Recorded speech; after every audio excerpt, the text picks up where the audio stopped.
Hey guys, so today we're going to be learning about radical functions. So let's get started. First, we will be graphing the parent function, which is y equals square root of x. To the right of the screen is a graph of the parent function. In order to graph this, we need a table of values. First, we'll start with y, which is 1. Then you plug it into the formula, which gets you 1 equals square root of x. In order to get rid of the square root, you must square both sides. So x equals 1. And this is where it would be on the graph because the coordinates are 1, 1. Next, we'll plug a 2 in for y.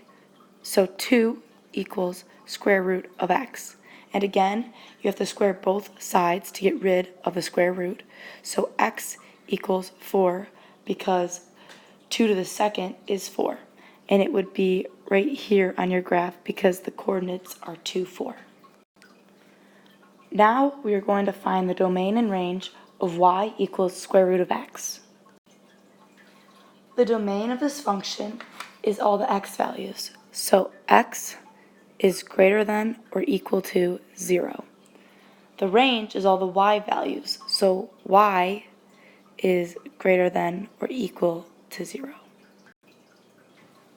Now we're going to use an example function.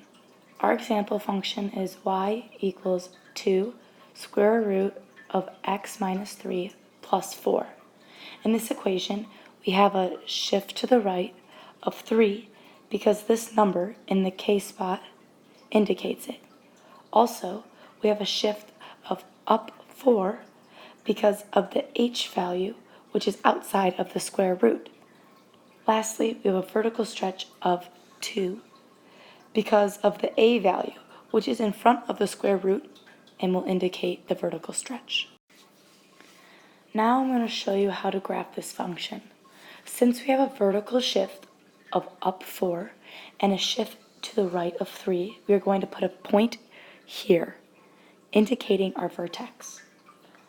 Then, since the vertical stretch is 2, you go up 2 and over 1 from the vertex, which would be right here, and that is how you graph radical functions.